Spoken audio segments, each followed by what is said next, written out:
Dando continuidade à nossa série de vídeos sobre o paradigma orientado a objetos, utilizando a linguagem de programação Java, eu já falei para vocês que um dos pontos fortes do paradigma orientado a objetos, ou seja, da forma de se programar orientada a objetos, é a reutilização de código e com isso, a fácil manutenção desse código ao longo do tempo, ao longo do projeto. Então, por exemplo, se a gente olhar aqui para esse diagrama, a gente vai perceber uma falha de acordo com o paradigma orientado a objetos. Que falha é essa? Se você olhar para a classe funcionário, você vai perceber que aqui tem o atributo ID, nome, CPF, RG, sexo. Se você olhar para a classe aluno, você vai perceber que tem o atributo ID, nome, CPF, RG e sexo. A única diferença dessas duas classes está no salário, a função e a data de admissão que o funcionário tem e o aluno não tem. Porém, o aluno também tem a matrícula que o funcionário não tem. Ou seja, essas duas classes, elas possuem atributos em comum, mas também possuem atributos específicos somente dela. E ao se deparar com isso, o programador ele já deve adotar um um dos benefícios e uma das vantagens da orientação a objetos, que a forma de programar orientada a objetos, ela permite que o programador faça, que é reutilizar o código dessas classes. Então, qual seria a estratégia adotada aqui para que se consiga evitar essa repetição de atributos entre as duas classes? Ou seja, utilizar um reaproveitamento de código. Bom, poderíamos acrescentar aqui uma classe que ela vai reunir somente os atributos que são comuns entre essas duas classes, funcionário e aluno. Então, como a gente poderia chamar essa classe? A gente poderia chamar essa classe de pessoa. Poderia ser qualquer nome, mas o nome pessoa seria interessante, porque é um nome que ele seja genérico, para que ele generalize, melhor dizendo, todas as classes que a gente vai chamar essa classe de filha, vocês vão ver por quê.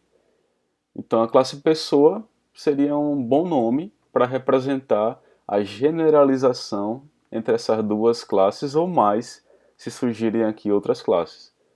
Então, pessoa vai ter somente os atributos que são comuns entre aluno e funcionário. Então, eu vou selecionar aqui somente os que são comuns e vou passar, arrastar ele para a classe pessoa. Tá ok? E aqui na classe aluno, eu vou remover os atributos que são comuns. Dá um Ctrl D, né?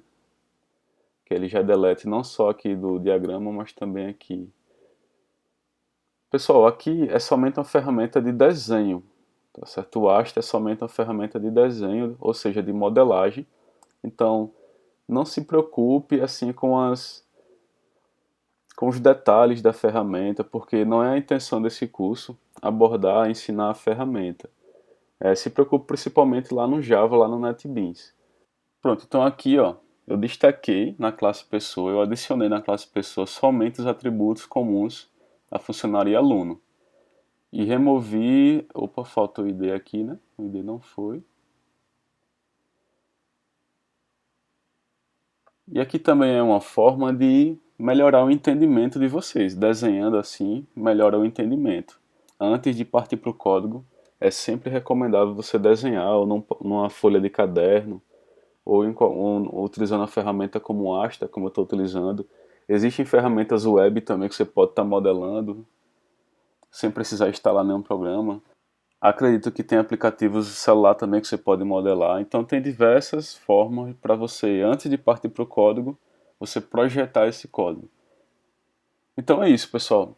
Isso que está sendo representado aqui é o conceito na orientação a objetos que a gente chama de herança. Então a herança é um dos principais conceitos do paradigma orientado a objetos. E como representar aqui no desenho que essas três classes, pessoa, funcionário e aluno, possuem herança?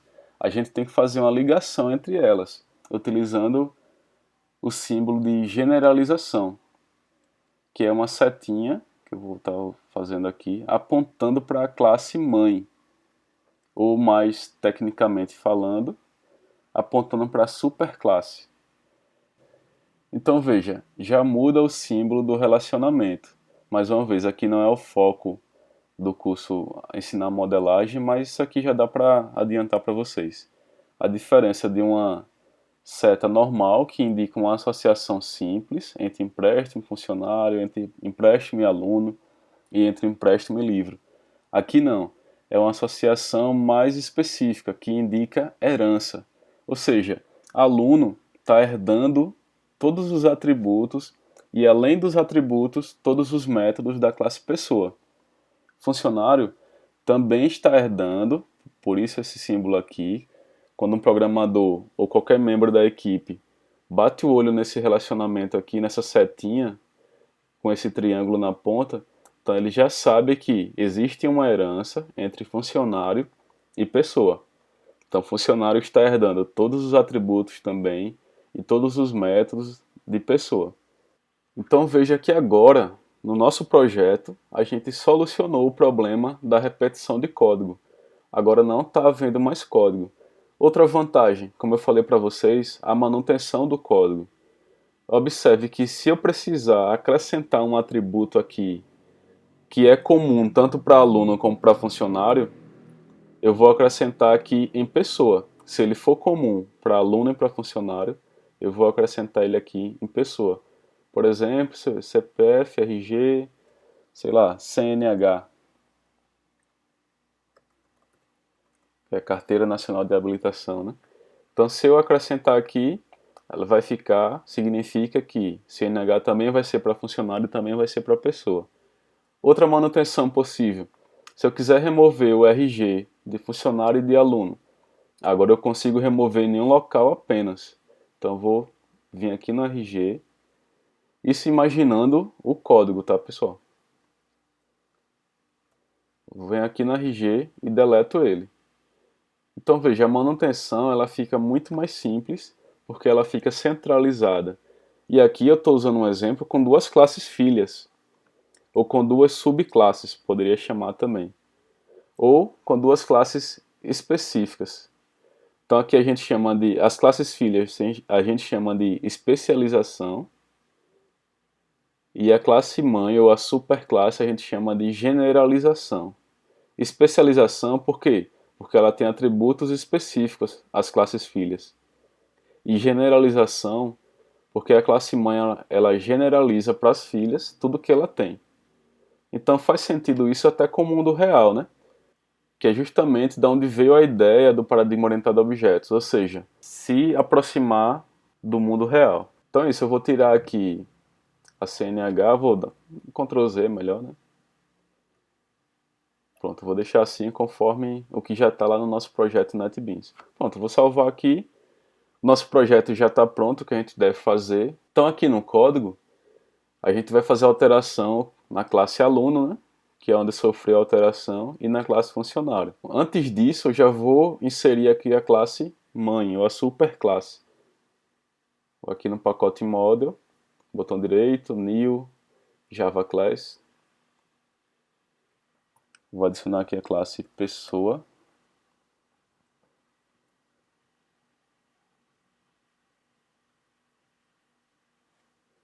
E pessoa vai ter os atributos ID, nome, né? Então vou já aproveitar aqui o que está na classe aluno. Vou recortar, porque ele não vai existir mais aqui. Já deu um erro aqui, não foi onde está usando o get e o set. Mas já já eu conserto isso aí. E vou na classe pessoa, né? E vou colar aqui. Pronto. Aqui na classe pessoa eu já vou deixar pronta essa classe. Ou seja, vou gerar os métodos gets e sets. Botão direito, insert code. Constructor. Ops. Vai ter o método construtor. Vou colocar logo ele. Método construtor. Insert code. Constructor. O método construtor vazio, né? Generate. E agora eu vou insert code novamente, constructor, select all, selecionar tudo, clique generate. Pronto, ele gerou o método construtor vazio para mim e o método construtor cheio da classe pessoa. Então aqui vai ser uma classe, digamos, normal, como qualquer outra classe. A diferença é que ela está reunindo somente o que é comum entre as duas classes filhas. Insert code, getter e setter. Seleciona tudo, generei. Então gerei os getters e setters já aqui. Pronto, a classe pessoa já está pronta. E agora eu vou na classe aluno. E eu já vou. E eu até recomendo para vocês, pessoal. Se fizer uma alteração grande assim numa classe, é melhor você detonar tudo. Não tem trabalho, né? Porque é tudo já automático. Ele já gera automático. Então, ó, aluno ele só vai ter o que específico? Matrícula. Vamos ver se está batendo com. Ops, eu esqueci o ID aqui, não foi? Deixa eu deletar aqui o ID.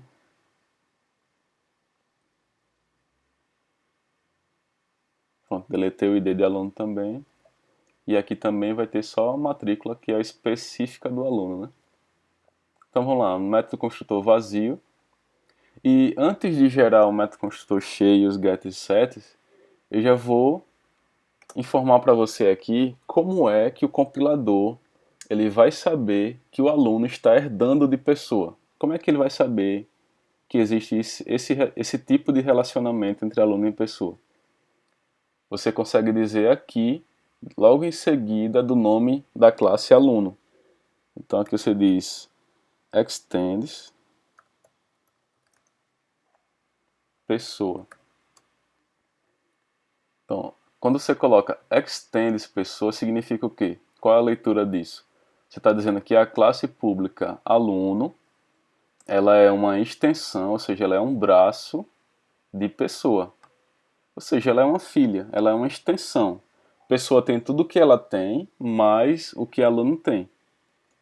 Então você está dizendo assim, ó, pessoa, ou aluno, né? Ela é uma extensão de pessoa. Então é com o nome, com o comando extends, que você consegue usar a herança e dizer que a classe aluno é tudo que ela tem mais o que pessoa tem. Tá certo? Então é assim o entendimento no código de herança desse comando extends. Então agora sim, eu vou gerar um método construtor. Então veja que é bem simples, né, se dizer para o código, para o compilador, que essa classe aluno ela é filha de pessoa. Troque esse extend aqui por filha. Pronto. Né, na sua imaginação aí. Então vou colocar de volta aqui o extends. E aí vou gerar o método construtor agora. Já tem um vazio aí, né? Eu vou gerar aqui o cheio. Constructor. Veja que agora muda um pouquinho. Por isso é que eu coloquei o extend antes. Para que o NetBeans ele já me dê essa opção aqui a mais. Ó. Veja que agora eu tenho duas colunas. A Super Constructor. Pessoal, se você não está usando a ferramenta, você está usando um outro aplicativo pelo celular ou pelo navegador que não tem esses recursos que o NetBeans ou o Eclipse não tem problema. Aqui eu só estou explicando o que a ferramenta traz de facilidade para o programador e ensinando como é que faz essa facilidade, como é que usa. Então não se preocupe, se você, o código, se você fizer na mão, né, vai ser do mesmo jeito. Então, ele diz aqui nessa primeira coluna, Select Super Constructor. O que significa isso? Eu vou selecionar aqui e você vai entender. Ó. Observe que aqui tem o construtor da classe pessoa. Veja que eu estou na classe aluno e o NetBeans está dizendo aqui, ó, você pode usar o construtor da superclasse. Até porque a classe filha ela precisa preencher, ela tem a matrícula, né? A classe filha aluno tem a matrícula, mais o ID, o nome, o CPF e o RG. Então é isso que está colocando aqui. Eu tenho que selecionar também um construtor da classe mãe, mais o que é específico da classe aluno, que é matrícula. Pronto. Gerar, eu marquei os dois. Gerar. Então veja aqui o que acontece. Ó. É um método construtor normal, como a gente já tinha feito antes, né? Público e aluno, e aí passando a matrícula, o ID, o nome, o CPF, RG e sexo. Aí você pode se perguntar, mas como assim? Está passando o ID também, o nome, o CPF, o RG e o sexo? Mas se não tem aqui em aluno? Mas veja bem, ó, logo dentro do método existe esse comando super, que significa o método construtor da superclasse ou da classe mãe. Então ele está passando para lá, para o construtor da classe pessoa, o ID, o nome, o CPF, o RG e o sexo. Então imagine que esse comando aqui ele vai executar ou vai passar para o construtor da classe pessoa, que é esse aqui. Vamos ver? Que é esse aqui, ó. Então os valores vai cair aqui, ó, no ID, no nome, no CPF, no RG, no sexo, e aí vai passar normalmente como a gente já aprendeu, os valores. O ID vai passar para o atributo ID, o parâmetro nome vai passar para o atributo nome e assim por diante. Então voltando lá para a classe aluno, mais uma vez, pessoal. Quando você invoca o construtor da classe filha, você passa tudo como se o aluno tivesse tudo. O ID, o nome, a matrícula, o CPF. E o que for de pessoa vai passar para o método construtor da classe pessoa. E o que não for vai cair no atributo específico que já está aqui, na classe aluno. Que é o que está acontecendo aqui nessa linha 12. Tá ok? Então essa é a diferençazinha no método construtor. A única diferença, o único detalhezinho é no método construtor. Quando eu era aluno, eu tive um trabalho, uma dor de cabeça para entender esse super aqui, mas talvez eu não tenha prestado atenção à teoria do professor. Talvez eu tenha perdido essa aula, eu tive uma séria dificuldade para aprender esse comando super aqui, eu não sabia o que era. E aí eu descobri, não, como aqui aluno é uma classe filha e não tem todos os atributos, se eu quiser usar o método construtor de aluno, o método construtor completo, né, eu vou ter que fazer esse esquema. Passo tudo para ele através do parâmetro e repasso o que for de pessoa através do superconstrutor, né, que vai cair lá no construtor da classe pessoa, e o que for específico de aluno cai aqui. No final das contas, pessoal, esse pode acontecer até uma bagunça na sua mente de entendimento, tá misturando tudo, aluno com pessoa, mas no final das contas o compilador vai entender que ele vai ter que criar um objeto com matrícula, com ID, com nome CPF RG. O que cabe a nós apenas é entender a organização do código. O código fica mais organizado, entenda isso como uma organização. E o compilador vai pegar essa organização, essa estrutura, e vai gerar um objeto simples, como já estava acontecendo com o aluno. Com o aluno tendo matrícula, ID, nome, CPF, RG e sexo. Tá ok? Então vamos lá. Vamos gerar aqui os métodos get e set.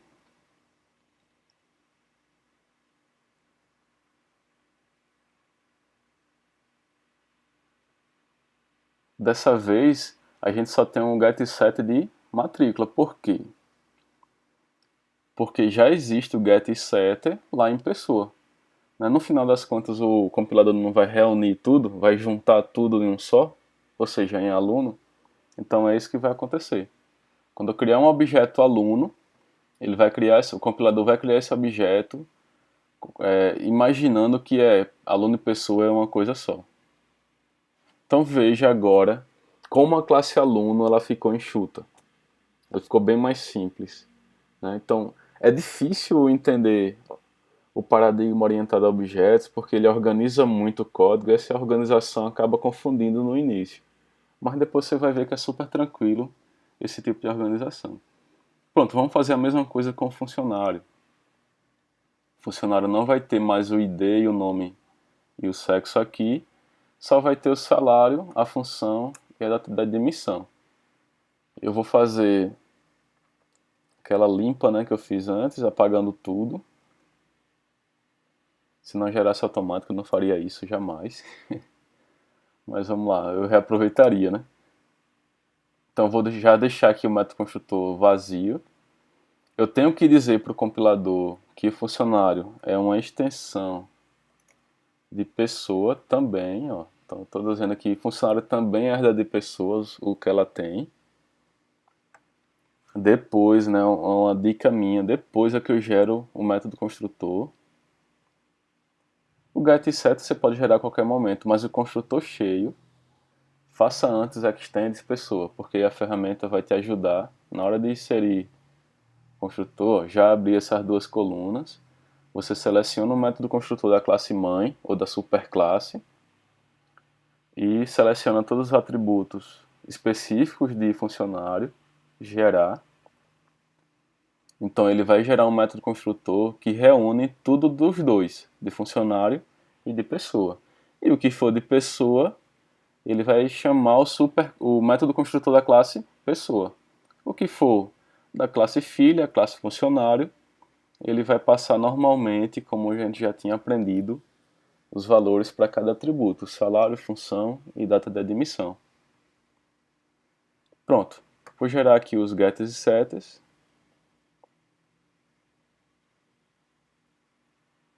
Ops, eu fui no constructor. Eu estou na mania de clicar aqui no constructor. É generate, getters e setter. Seleciona tudo. Gerar. Pronto, ele gerou aqui os getters e setters de salário, função e data de admissão. Pronto.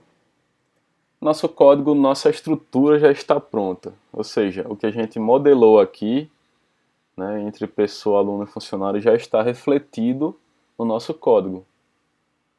Aluno só tem um atributo, mas ele herda tudo, né, que a gente colocou aqui, que herda tudo de pessoa. Vamos ver isso na prática. Eu já estou vendo aqui que cadastro já deu um erro aqui, ó. Por quê? Já deu um erro em aluno, porque já mudou a ordem aqui, né? O 10 está sendo passado primeiro, mas é depois. Então, acho que eu vou inverter aqui.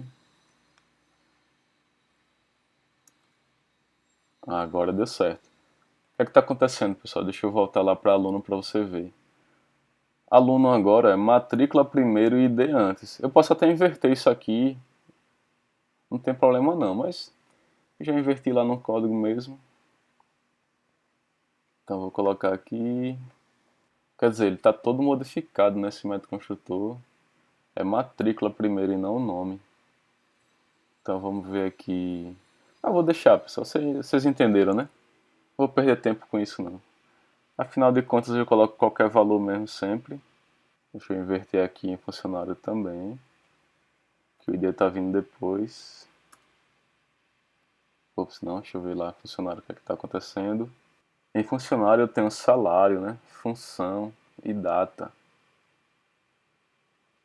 Então eu tenho aqui o salário, a função e a data. Eita, que mudou tudo. Vou fazer o seguinte. Eu vou apagar aqui novamente. Vou fazer do zero. Que funcionário tem mais atributos, aí está complicando mais, né? Então vou dar enter aqui no método construtor do funcionário, agora sim. Agora aqui eu fico sabendo, né, que aqui é a função, vou colocar qualquer coisa. Aqui é a data de admissão, então vou colocar o new date.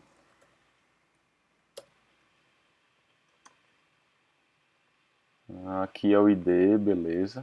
Vou colocar 1. Aqui é o nome. Aqui CPF. Aqui é o RG. E aqui é o sexo. Ainda deu erro. Deixa eu ver onde é que está o erro. Ups. Ah, aqui nas aspas.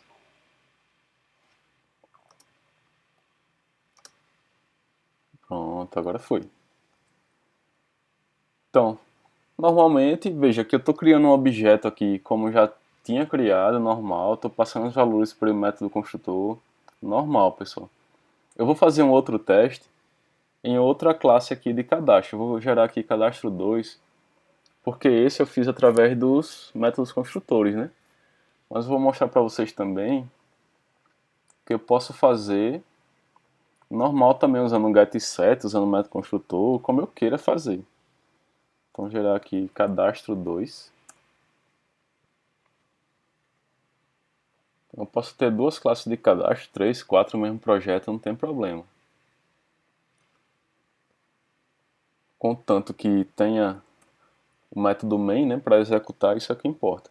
Então eu vou gerar aqui um objeto da classe aluno, chamado de A. Vou colocar aqui new aluno.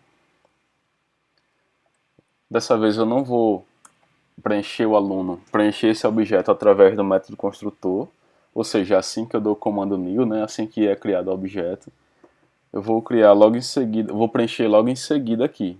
Por exemplo, a.set, e aí vocês vão ver a mágica agora, pessoal, é mágica. Veja que aparece lá na classe aluno, se a gente observar, aqui tem um set, qual o set que tem aqui? Só o set matrícula. Eu não estou vendo o outro. Agora, olha agora quando eu digito ponto, set. Olha o que a ferramenta me traz. Não traz somente o set matrícula, me traz o set ID, set CPF, set nome, set RG e set sexo. Ou seja, todos os sets que existem também em pessoa. Então a ferramenta, até a ferramenta entendeu que um aluno é uma pessoa também. Ou seja, um aluno também tem o que pessoa tem. Herdou, é filho, né? É uma classe filha. Então, herda. E a ferramenta já destaca para mim, aqui em negrito, o que é específico de aluno. Veja que os outros não estão em negrito, somente o que é específico. E aqui nesse balãozinho aqui, ele diz, ó, set matrícula está em aluno, model.aluno. Se eu vier aqui setid, ele diz que está em model.pessoa. Model é o pacote, né? Model.pessoa. SetCPF também está em pessoa. Mas o compilador ele entende isso, ele reúne tudo na hora de criar o objeto. Ele cria um só. Mas a nossa estrutura ela é separada, ela é dividida. Então eu vou preencher aqui setCPF, passando o CPF, qualquer valor, a ponto set matrícula, que já é específico, né, de aluno. Matrícula com letra, tudo bem, não tem problema não. Set nome. Nome, vou colocar aqui Eliomar. Então posso criar mais de um aluno aqui, não tem problema. Vou criar agora funcionário. New funcionário. Com método construtor vazio mesmo, porque eu vou usar os sets. Ó, funcionário. Veja que o que está em negrito é o que é específico do funcionário, né? Que é set função, set data de admissão e set salário. E o que é da classe pessoa, o que é da classe mãe, set RG, set nome. Então, o funcionário também está herdando tudo de pessoa.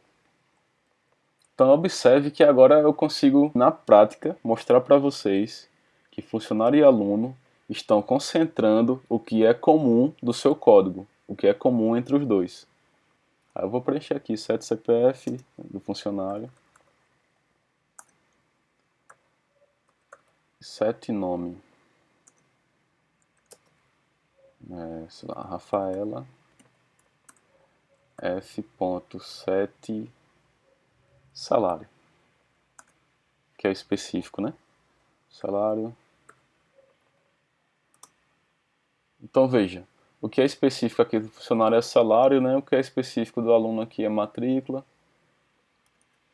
Agora eu vou imprimir, né? Tem as outras classes, mas eu já vou imprimir logo. Eu vou mostrar logo o empréstimo, né? Para mostrar que não mudou nada.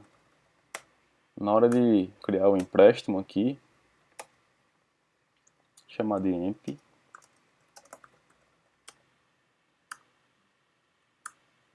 Se eu quiser usar o método construtor cheio de empréstimo para passar os valores, eu também passo, mas eu vou usar os get. Eu prefiro, pessoal, usar os sets, viu? Eu não prefiro, o método construtor eu não prefiro, mas depende de cada ocasião, né? Por isso que você tem que deixar os dois lá na classe. Então, set empréstimo continua normal. Eu vou setar o aluno aqui. No empréstimo eu vou setar também o livro, não fiz, né? Não criei livro, só funcionário. E o ID desse livro, somente isso. E aí eu vou imprimir agora o ID do empréstimo. Então eu vou colocar emp.getID.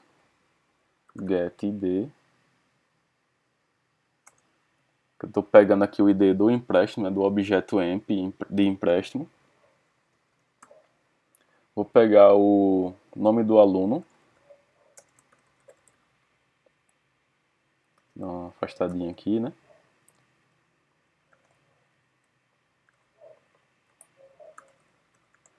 Só que eu vou pegar o nome do aluno a partir do empréstimo, beleza?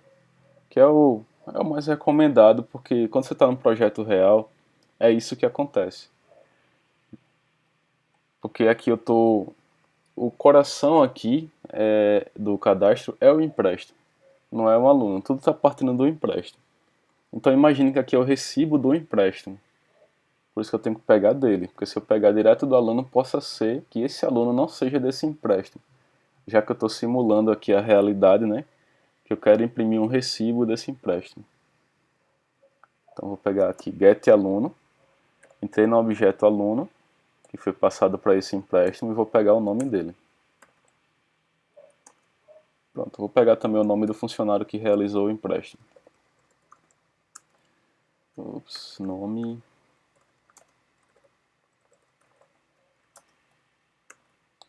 Então, emp.getFuncionário.getNome.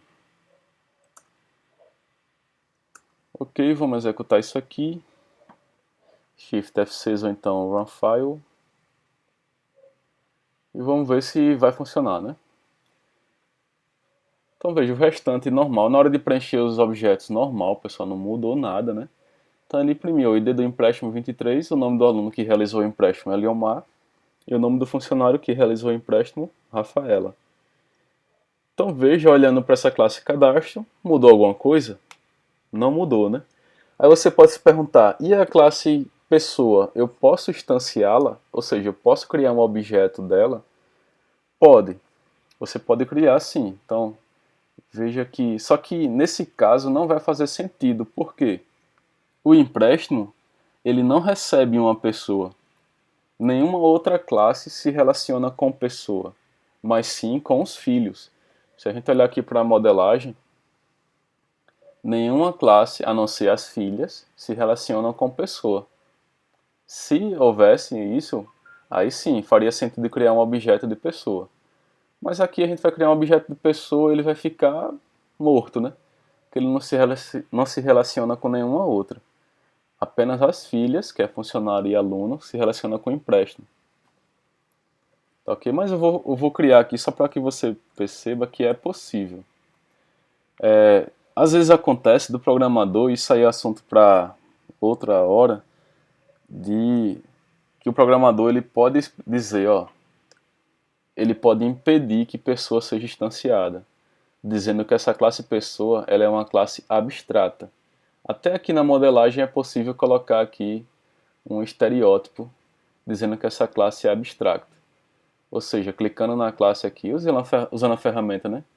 E vindo aqui na opção Abstract, True. Aí veja que ela fica itálica. Eu posso adicionar até um estereótipo aqui dizendo assim, ó. Adicionar aqui, Abstract. Ops, não foi. Pronto. Então tanto faz colocar bem explícito assim, Abstract, dizendo que essa classe é abstrata, ou seja, ela não vai ser criada objeto. E é possível dizer isso também no código, que essa classe é abstrata e não vai instanciar um objeto. Mas colocando só itálico também, o programador que olhar para essa classe aqui, ele vai entender que essa classe pessoa ela não deve ser instanciada. Mas eu vou criar aqui, primeiro, podendo ser instanciada, para que você perceba, e depois eu vou criar um objeto, tentar criar um objeto com a classe abstrata pessoa, dizendo que pessoa é abstrata, e não vou conseguir, vocês vão ver.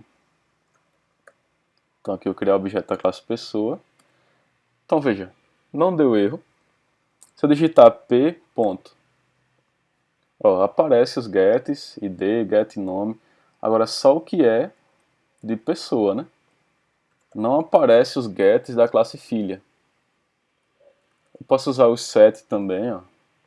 Set CPF, set ID, normal. Agora não aparece o set da classe filha.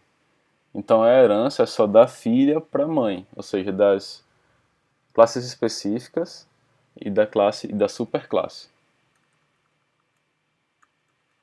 Pronto. Agora eu vou dizer que pessoa é uma classe abstrata. Como é que a gente consegue dizer isso? É só vir aqui antes do class, vir aqui na classe pessoa, aí antes do public class, você coloca é só colocar aqui public abstract class. Então estou dizendo que pessoa não pode ser instanciada.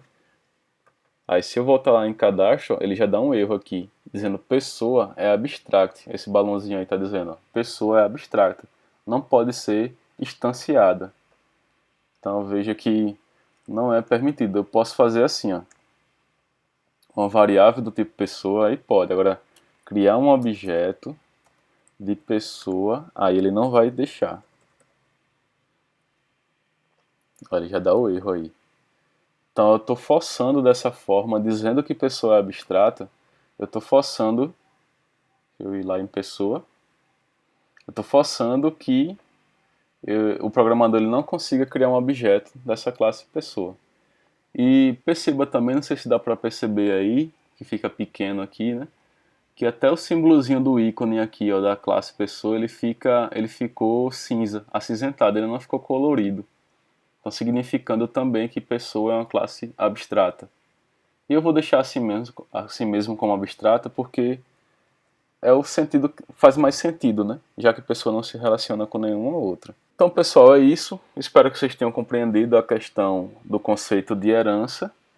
E existem outros detalhezinhos também sobre herança, mas eu não vou me alongar muito, até porque esse curso ele pretende ser um curso mais básico dos conceitos básicos de orientação a objetos.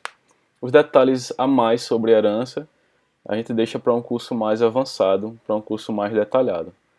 Tá ok? Então até a próxima aula.